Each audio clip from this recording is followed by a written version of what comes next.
Es Ismael Bermúdez. Ismael, ¿cómo estás?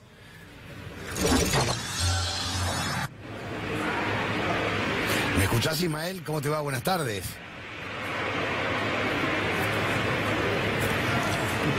No, evidentemente no nos está escuchando. Estamos intentando retomar contacto de Ismael Bermúdez.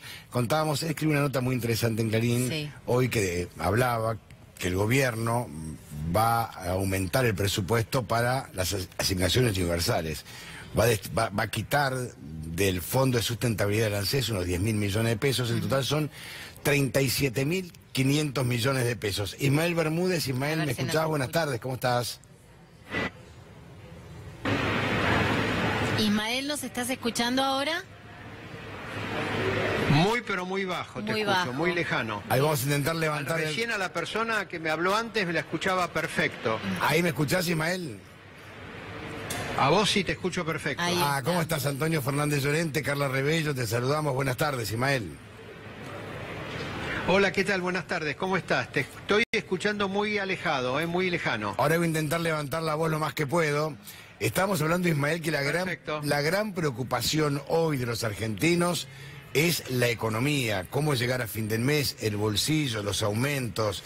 La inflación de febrero fue del 3.8% y la sensación, Ismael, que el gobierno no tiene forma o no sabe cómo controlarla, cómo bajarla.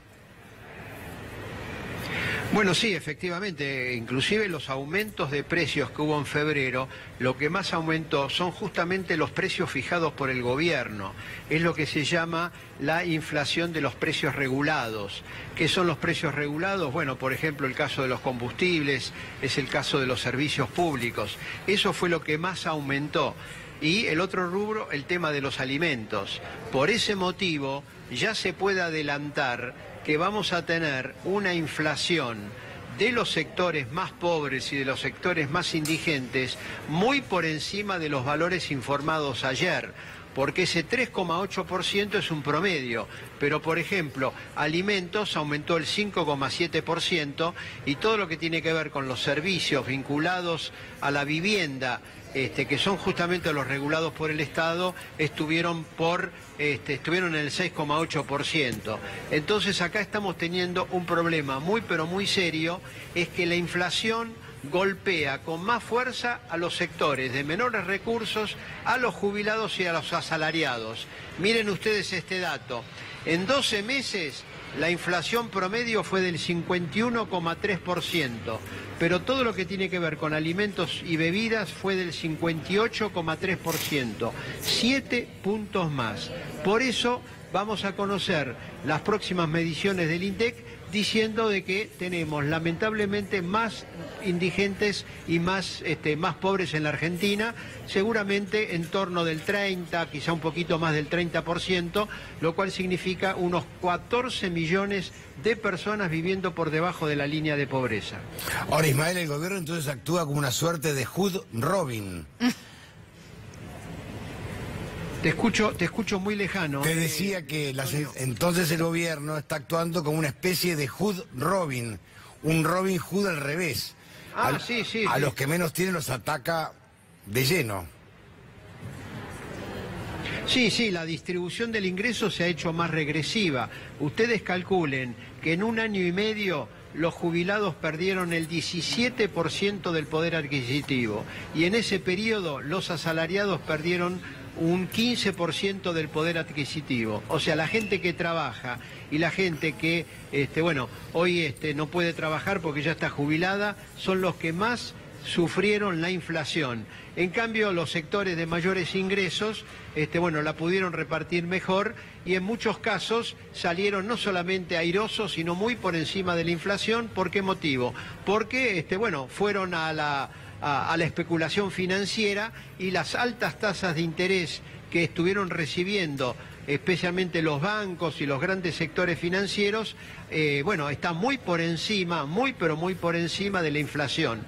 Inclusive, ustedes miren esta paradoja hoy en día, la tasa de interés ayer para los bancos fue del 64% con las llamadas letras de liquidez, pero a los ahorristas le dieron el 35%. O sea, los bancos, por manejar el dinero de los ahorristas, de los plazos fijos, en ese paso de manos, y bueno, tienen una ganancia de 30 puntos. Si eso es no es Hunt Robin, bueno, evidentemente creo que este número muestra claramente que hay una distribución del ingreso totalmente regresiva, y además por ese motivo está aumentando el número de indigentes y de pobres en la Argentina. Ahora, Ismael, ningún país sale adelante solamente con commodities y con una industria que está cada vez peor. No hablemos de las pymes, ya hasta las grandes industrias están perdiendo. Hay suspensiones en FATE, en Fiat, en Volkswagen, en Ford.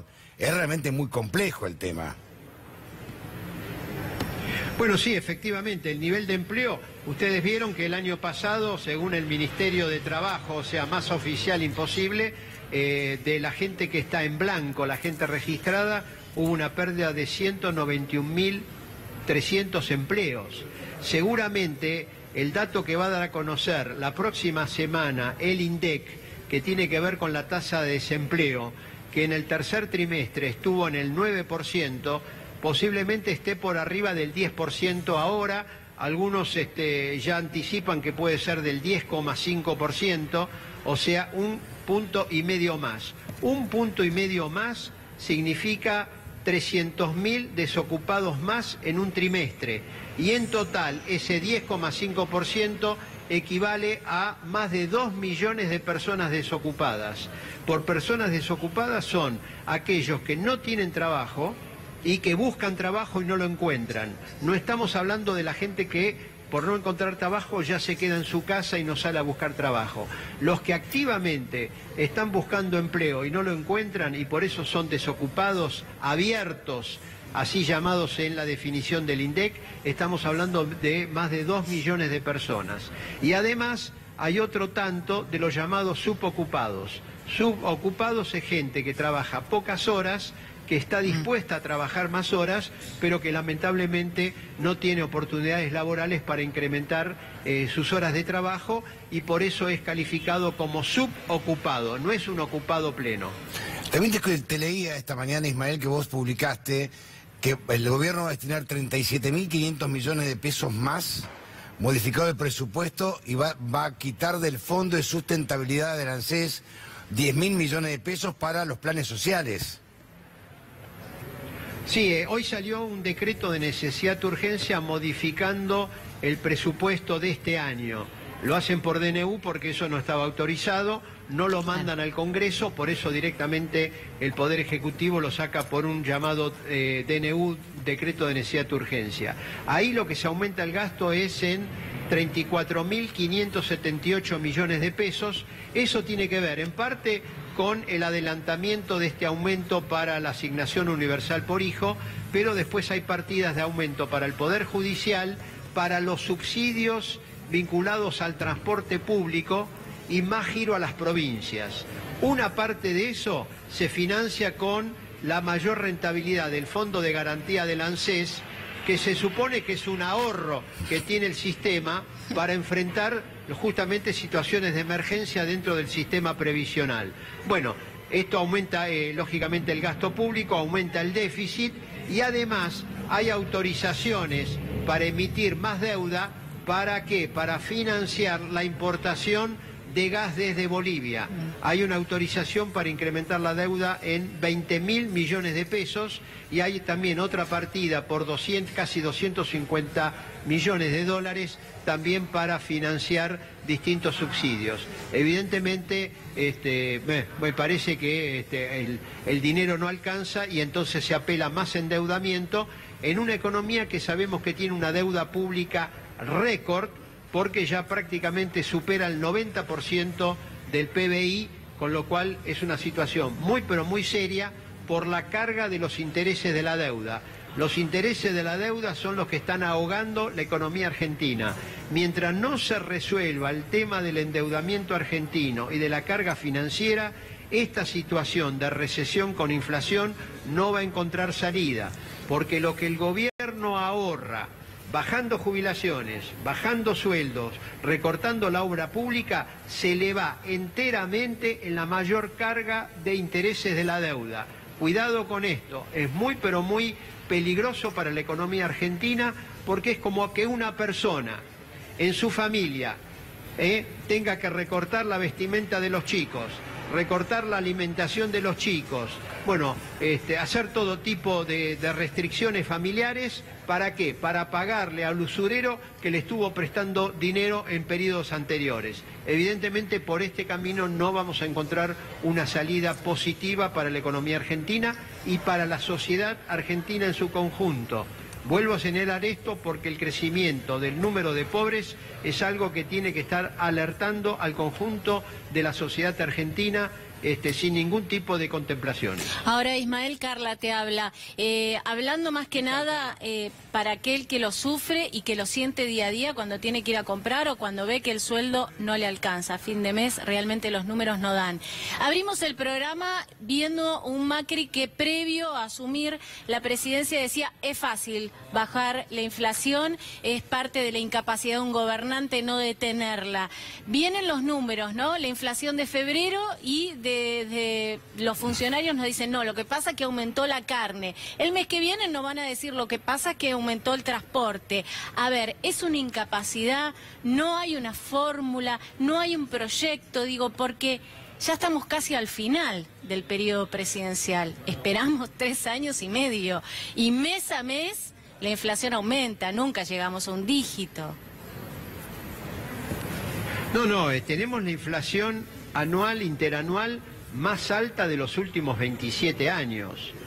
Digo, esto... Y no es un mérito. Son números oficiales. Digo, más alta de los últimos 27 años para que se pueda dimensionar de lo que estamos hablando. Digo 27 años porque lo estamos comparando con un periodo hiperinflacionario. Claro. Los datos de marzo, que ya estamos a mitad de mes, más los datos de abril, los pronósticos que hay, es que vamos a tener una inflación similar a la de febrero. ¿Por qué motivo? Porque hoy aumentó el transporte, hay aumento de la luz, hay aumentos del gas de más del 30%, está el aumento de los combustibles que tuvimos el mes pasado y que vamos a tener un nuevo aumento ahora.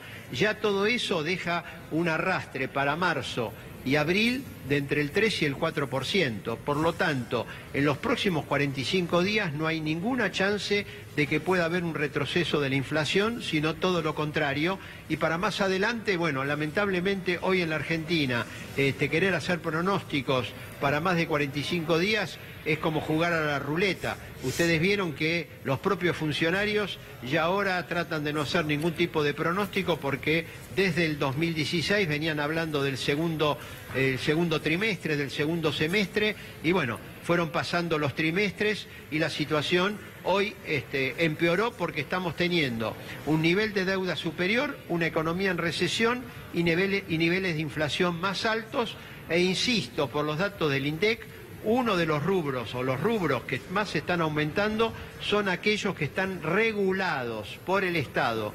Es decir, que para aumentar de precio tienen que tener autorización oficial. Y esos son los precios que más están aumentando, que tiene que ver con las tarifas dolarizadas, con el tema de los combustibles también dolarizados, con esto del aumento próximo del precio del gas, que se ajusta por el valor del dólar. Bueno, todo eso está perjudicando la economía familiar y la economía en su conjunto. Ahora, Ismael, con esta tasa de interés prácticamente es un cheque de destrucción a la pyme. No se puede, se corta automáticamente la cadena de pago, ya estaba complicada, imagino que ahora va a estar casi cortada, pues es imposible con esta tasa cambiar un cheque. No, la tasa de interés es clave. Lamentablemente, acá el gobierno estuvo jugando a una especie de sube y baja. ¿Por qué digo sube y baja? Porque decía, bueno, si yo aumento la tasa de interés, logro bajar el valor del dólar. Y cuando el dólar lo logro bajar un poco y, bueno, se me quiere disparar nuevamente, vuelvo a subir la tasa de interés para tratar de que no suba. Pero ¿cuál es el problema que hay? La tasa de interés en algunos momentos puede domesticar al dólar, pero contrae más la economía, aumenta el costo financiero, aumenta el costo de los préstamos, aumenta el costo de descontar un cheque, por lo tanto contrae el consumo. los créditos hipotecarios que en un primer momento estuvieron alentando la construcción, bueno, eso se cayó porque nadie se va a meter con altas tasas de interés a financiar la compra de un departamento, la compra de un automóvil, la compra de un artefacto, absolutamente nada. Y entonces eso contrajo más el consumo y por eso estamos teniendo todos estos largos meses de recesión económica y que hasta ahora no se le está encontrando alguna recuperación. Desde el gobierno han dicho que ya hay una recuperación, pero 24 horas después de eso, el INDEC dio a conocer que la industria trabajó con 44% de capacidad ociosa. ¿Qué significa eso? De que si en una industria hay 100 máquinas, funcionan 46 y 44 están paradas. ¿Por qué están paradas? Porque no tiene sentido producir para que lo que se produzca vaya directamente al stock y quede inmovilizado. Y entonces las empresas, ¿qué es lo que hacen? Y bueno, suspenden personal, lo hemos visto en el caso de las automotrices, hay enormes pedidos de preventivos de crisis que tiene que ver con pedidos de las empresas para suspender y hasta cesantear trabajadores. Y bueno, y eso está en los diversos rubros. En neumáticos está el procedimiento preventivo de FATE, Verónica de Lácteos también presentó el procedimiento preventivo de crisis. Ya no estamos hablando de pequeñas empresas, sino de empresas medianas y de empresas grandes. Claro, lo que pasa es que esta tasa, como bien decís vos, te pega de lleno en la economía real. Porque la economía real no puede funcionar con una tasa del 60%. No, pega en la economía real y en la economía familiar. Claro. Y en la economía familiar.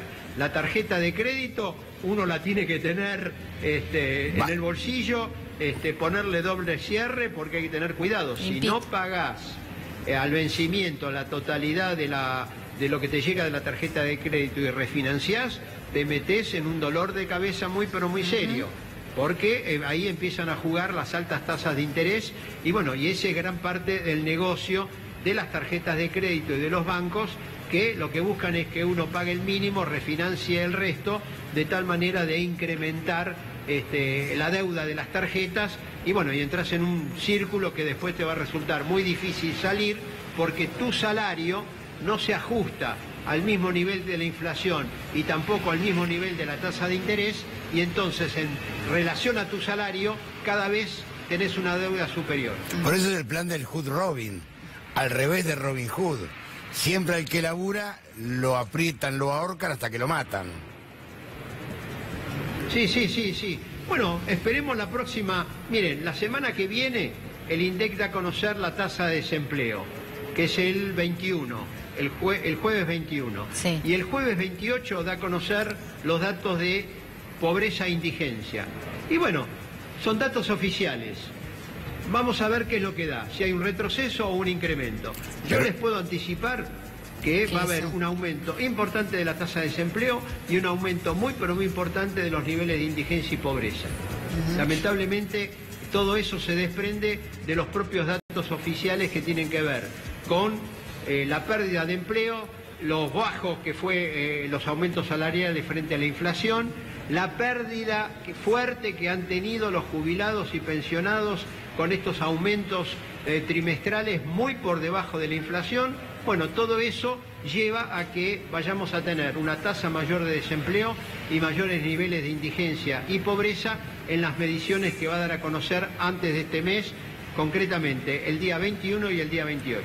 Ahora, algunos dicen, y especialmente de parte del gobierno nacional, que para llamarlo de alguna manera, pseudo anclaje al dólar, porque no es un anclaje, o sea, tiene un costo, de hecho, es la forma que tienen para luchar contra la inflación. ¿Es así? ¿Esto es una forma de luchar contra la inflación? Bueno, esto en primer lugar no es nuevo, en todos estos meses no pasó eso. Al comienzo ustedes vieron después de la fuerte suba del valor del dólar en septiembre, hubo un retroceso, pero después empezó lo que se llama la dolarización de carteras.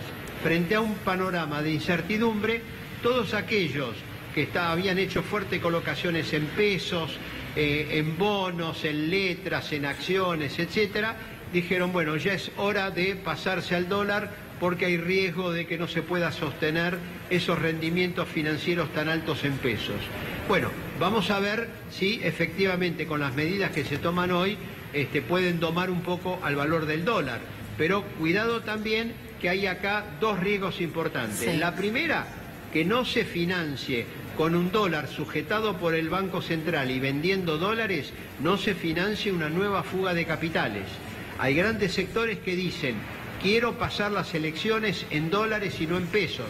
Y entonces, si se le da la oportunidad de vender dólares a 41 o 40.50 o 41.50, bueno, puede haber una dolarización de carteras que hoy están en pesos y eso lo único que va a hacer es incrementar la fuga de capitales. El otro tema que hay que mirar muy de cerca es qué va a pasar con la tasa de interés, porque si la tasa de interés se mantiene en niveles altos, lo que se está haciendo es estrangular la economía, todo con vistas a que una variable que lógicamente es clave, el dólar, no se dispare mucho, pero que tiene un componente electoral muy grande. Porque la pregunta es, ¿y después de las elecciones qué pasa? ¿Qué pasa después de las elecciones? ¿Se libera nuevamente el valor del dólar? ¿El Banco Central deja de vender esos 60 millones diarios? Bueno, me parece que es una jugada de mucho riesgo para el propio gobierno y lógicamente una jugada de mucho riesgo para todos nosotros. Ismael, te mando un fuerte abrazo, gracias como siempre.